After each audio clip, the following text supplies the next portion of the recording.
Hey everyone, welcome to Christians Make Bad Art. I just got off a FaceTime call with our guest for this episode. His name is Ryan Bayron. We had an amazing talk about his experience coming out Christian to the art community and what it means to be vulnerable in art. And right after I got off the call, I realized that the recorder did not record the video, but only the audio. So you will not see our faces, but you'll be able to hear our voices. I highly recommend listening all the way through. It is really, really good. Can't wait to hear your guys' thoughts on this one. Enjoy! Well, hello everyone. This is the next episode of Christians Make Bad Art, and I am extremely excited for this guest, my very new friend Ryan Bayron, who is a local artist here in the Dallas area, has agreed to chat with me about this subject, a subject that I'm finding more and more has deeper and deeper levels, and he has a lot to add to that. So, Ryan, would you kind of just tell everybody where you lie in this art world? Yeah, so that's kind of an interesting question for me to try to answer because it's kind of all over the place. Like, I've done video work for they do a TED conference at SMU. It's TEDx SMU, so I've done video work for them. I participated in, there's kind of like an underground art scene fundraising event called ArtCon that they've done for the last decade or so, where they just have a bunch of artists contribute, and then all the proceeds go to some nonprofit that's really struggling, but that's somehow tangled up in the art scene. So I don't have like one group or scene that I kind of live in. I just kind of find small communities of artists and somehow manage to get plugged in, mostly in the Dallas area though. Yeah, that's awesome. Well, and I know that, you and I haven't known each other super long, but it was one of those moments where when I met you for the first time, I felt as though we had known each other for a really long time, which is super and cliche, but it's true. That's how I felt. And we connected on art, and I remember the first question you ever asked me was, what do you feel called to? And then that just opened it up. And so for those of you who don't know, I am a part of a church launch team that has planted a church in Lucas, Texas, at a Christian academy that I work at. And Ryan is a part of that launch team with me. And one night in our launch team, our pastor, he approached us about it being a night about artists and how we want to give artists the table at our church. And I remember Ryan calling me, and we both kind of were on the phone talking about this, and we were just both horrifically confused because this whole idea of we couldn't put words, we couldn't really define it. We're like, what does this mean? And I would try to define like, well, artists belong in the church when this would, but wait, no. And it was really kind of part of the inspiration for this whole YouTube channel was I found myself extremely illiterate when it came to talking about, Christianity and art. And it just totally caught me by surprise. And so that one night, our pastor asked you what your biggest fear was, and I didn't know if you would share that with everyone.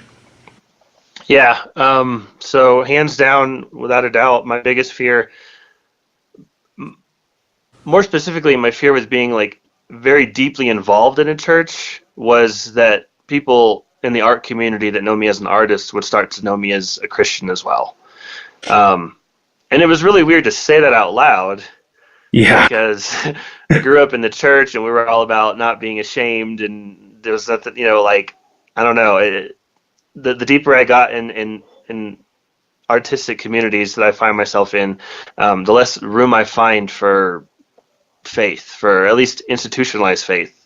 And so I kind of, this church has a website, and it's going to have podcasts, and it's going to be a very, very public thing, and my name's going to be on it. And so I was just not sure how I felt about all my artist friends who didn't know that I was a believer finding out that I was not just a believer, but starting to help plant a church, like being very, very involved and bought into the whole thing. And why do you think? So I'm intrigued by that, because I kind of like you. I would have thought, this is just what we do as Christians. We're supposed to evangelize. We're supposed to be like, I am a Christian, and this is Jesus on my sleeve. But there is something very scary when you're in certain circles, like being super open about your faith. Do you feel like there's a certain prejudice against Christians in the art world? So I can only speak to my experience. Yeah. But I actually went to art school. I was trying to do animation, so it's kind of like embedded in the film department. So I ended up doing a lot of like the regular prerequisites, like the drawing and the painting and the sculpture and all that, and just kind of, living in art student world, which I don't really think is the real art world, but everybody thinks it's real when they're going through it, Yeah. And I found that nobody talked about God or religion unless it was to talk about what's wrong with it.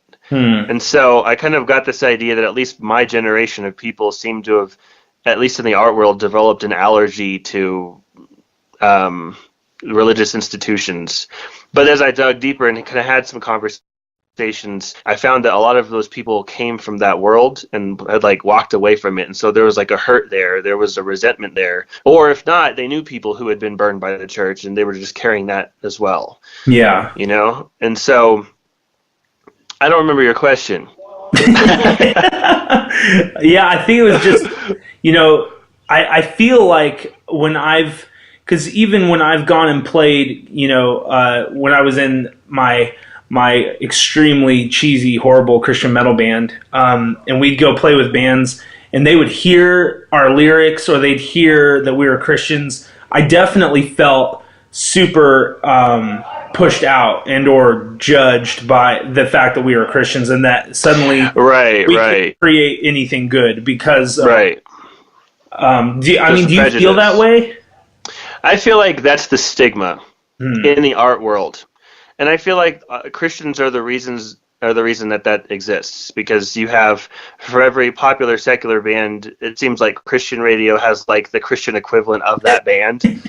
Like when Backstreet Boys and NSYNC were big, there was a Christian band called Plus One, and they did. I knew Plus One.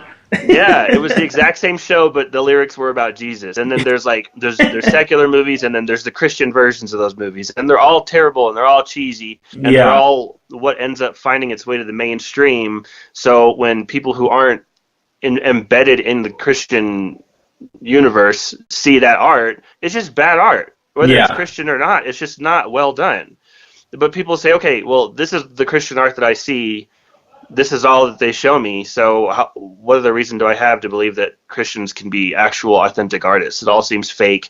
It seems like it's riding trends. It seems like the Christian artists who are making themselves known are just kind of like a collection of Me Too people, Yeah, exactly. You're doing that in the secular world, where I'm doing that in the Christian world, but I'm putting my little Jesus spin on it, and it's almost like a bad car salesman saying, have I got a deal for you? It's like, look, we've got that same thing, but with Jesus. But and the thing that really frustrates me about it is, and you didn't ask me this, but I'm just going to rant for a second. It's Go for it. There is quality art produced by Christians, but either you really have to dig to find it, and no one should be expected to do that, right? Like I listen to Liturgist podcasts, and I just recently discovered the band Gungar, and it's amazing stuff. Yeah, and it's but you're not going to find that if you're not like surrounded by a bunch of Christians who, you're not going to find that in the secular world, I don't think. Yeah, no, yeah. But then there's the other half of it where there's a lot of Christian art that's kind of subversive, and that people don't realize that it's Christian. Yeah. Like Martin Scorsese wears his Catholic roots on his sleeve in every single movie he makes. Yeah. And he's never shied away from that, and he's one of the most well-respected directors and writers that's still alive today. But people don't think of that as Christian art, but there are pretty heavy, pretty overt theological undertones and overtones in all of his work. Yeah. All the way back to Mean Streets. And so I think that it's when you make art and you label it, this is Christian art, this is the Christian version of the secular world, that's where people start to see things that are just terrible. Yeah, it cracks me up, actually, that you bring up Martin Scorsese, because I just read this article about his new movie Silence, starring Adam Garfield. About Adam plays a Jesuit priest. I haven't seen it yet, but I read this article and it blew me away.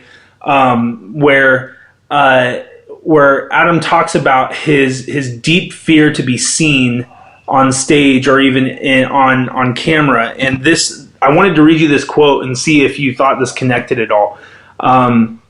It says, "He has lived ever since with this same creative tension, with a deep fear of being seen and an ever deeper need of it.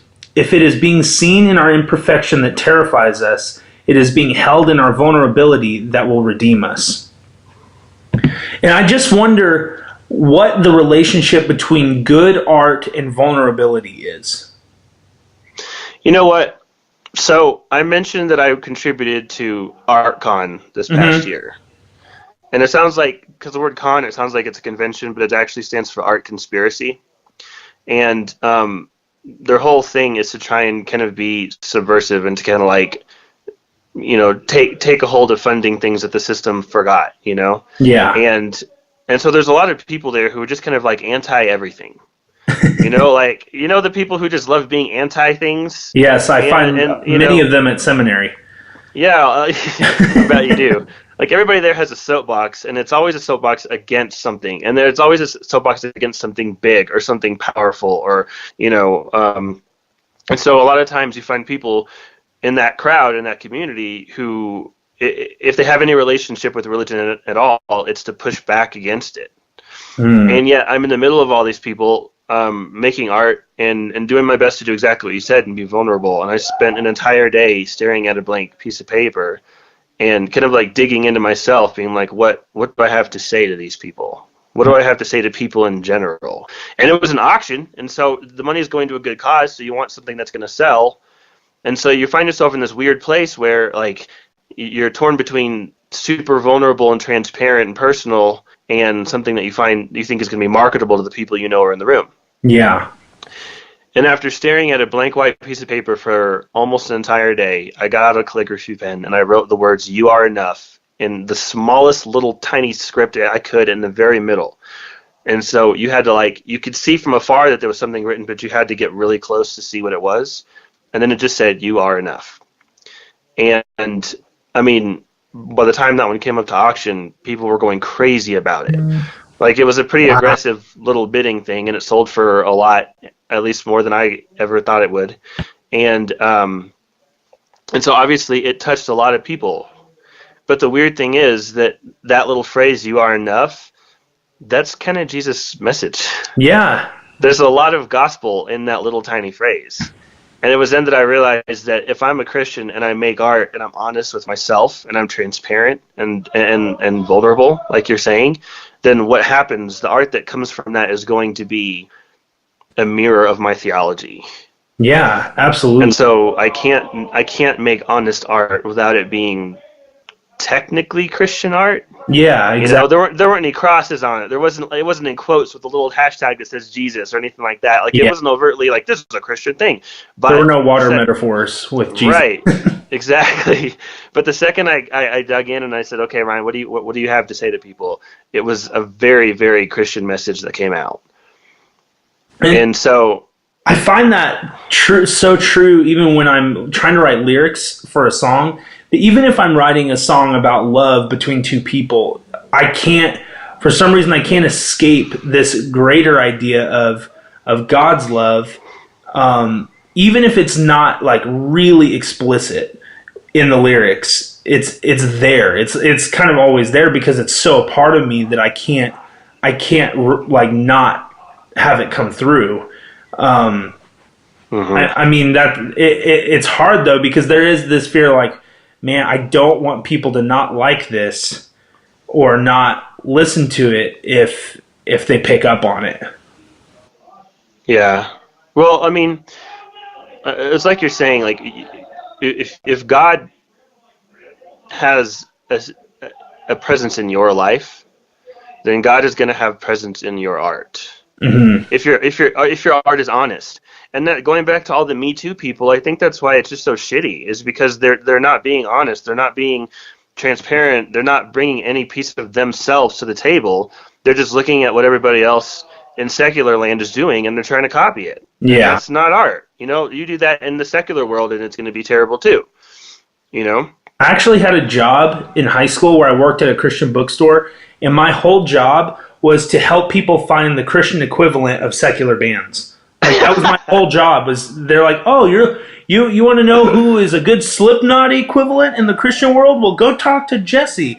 And I got so good at it to where I stopped listening to secular music altogether, and I even went to a Story of the Year concert with my cousin, and I bought the Story of the Year album, and I just could not believe how good this band was. And then I saw the parental advisory of explicit content, and dude, I went and returned the album to the band, way. and I was so embarrassed. But it got to that point where Christian art, even especially for me in music, I found so many more Christian, like good Christian artists who are not proclaiming that they're Christian.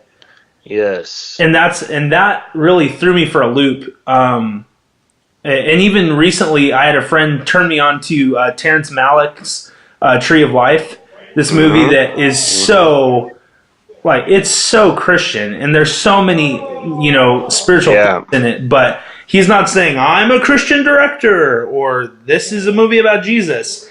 And so I find I think Christian art is hard to find, at least the good Christian art. I think it is hard to find, and you have to really dig. I mean, do you find that true?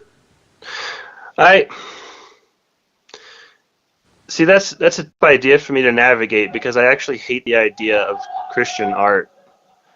It's like we're saying, like my 9-to-5 job. I'm a designer and a visual storyteller at a giant corporation. And I have a lot of people coming to me and saying, hey, make this video, make this infographic, whatever.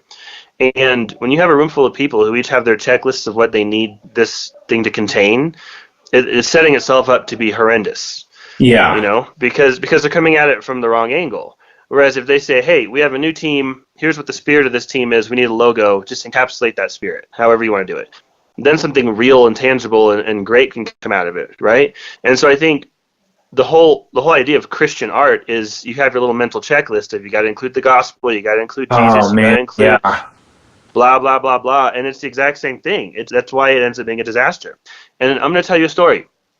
So my dad's been dead for 4 years or so. And this past my brother and his family just moved to Japan. So right before they moved, the family got together and did like a photo shoot of like the last time we all lived together, And my mom really wanted to have like some type of memorabilia or some type of objects or props that would remind us of my dad, to make sure he had like a presence, even though he couldn't actually be there. Yeah. So we brought like his guitar and his this and his that and all these like physical, tangible things, and we didn't end up actually using any of them because we all sat there and smiled and posed, and because of our family culture and who we are, we just started poking each other and pulling hair and grabbing faces and just being goofy.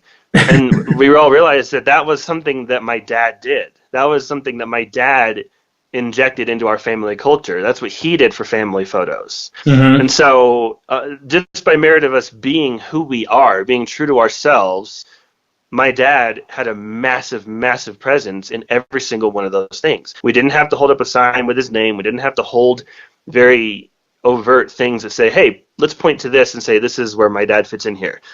No, we were just being honest, being transparent, being ourselves, being who we were. And everything that made my dad, everything that people loved about him when he was alive, everything that people miss about him now that he's gone, all that stuff was there in those photos. And so in the same way, when the divine has a presence in your life, it's going to show up in your art. And you don't have to call it Christian art. You don't have to call it secular art. You just call it art, because that's what art is. It's when a person is transparently vulnerable and honest to who they are. All good art is a self-portrait.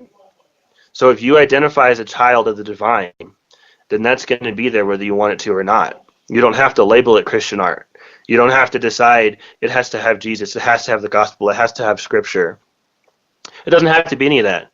All you have to do is identify as someone who connects with the divine, and then you go make art and let that be what it is. Yeah, That's totally. my answer to it. And Like that's perfect. I mean, that to me encapsulates the whole idea of like what it means to create, and even it really touches beautifully on even how God creates too. Because if we are, the image of the invisible God, like when He created us, so much of Himself was put into us. So everything good and beautiful and perfect, and even things that aren't beautiful and perfect, come from His creation in us. And so why should we be any different when we create? right. You know what I mean?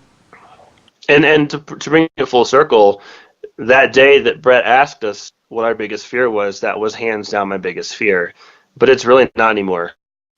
I uh, I have a friend that I grew up with. We went to high school together, um, and we reconnected over a video project because he's a filmmaker now as well. And he's openly gay, and he doesn't identify as a Christian anymore for obvious reasons. Mm-hmm. And I said, hey, we're starting a church. And this was over Facebook Messenger, so there was a long pause, and then there was a thing where they start writing, but then it goes away, And the dot like dot goes away. yeah. And then I'm telling you this because gay people are going to have a seat at this table, and that's not something you can say about a lot of churches, but that's something I can say about this church. Yeah. And then he was like, dude, I love you for that. Like, he was totally on board. Wow. And I'm finding that, like, I had a conversation with a PhD student who's like less than a year away from getting his doctorate in neurochemical psychology. Oh. And he's very, very much an atheist, like a hard, not quite like a Richard Dawkins militant atheist, more like the Sam Harris atheist, where it comes from a place of reason. And we ended up talking about my theology and my faith for like 4 hours. And at the end of the conversation, he was like, you know what? I don't believe in God, but I believe in what you're doing. And I think you guys are going to do some cool stuff, and more power to you. I wish you the best. Wow. And I did not expect the conversation to end that way. But I'm finding that the more people I talk to who I know are in a different camp than my Christian world, and I just say, hey, we're starting a church. Here's what it's going to look like. Here's the kind of church we're starting. I'm finding that I'm getting a lot more support from outside my Christian circles than inside. Wow, yeah. So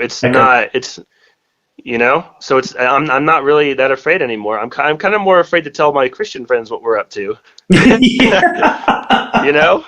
I totally agree. Oh my gosh. All my artist friends, I've decided to come out to them and say, hey, I'm a believer and I'm involved in starting a church, and you should come. And I haven't gotten any of the pushback I expected from my friends in the art community. Either they'll come out and say, well, hey, I'm a believer too, I just keep it under wraps, and then we have that weird little secret connection. Or they say, hey, I'm not, but if you guys are doing what you say you're doing, then there may be a connection there. So yeah.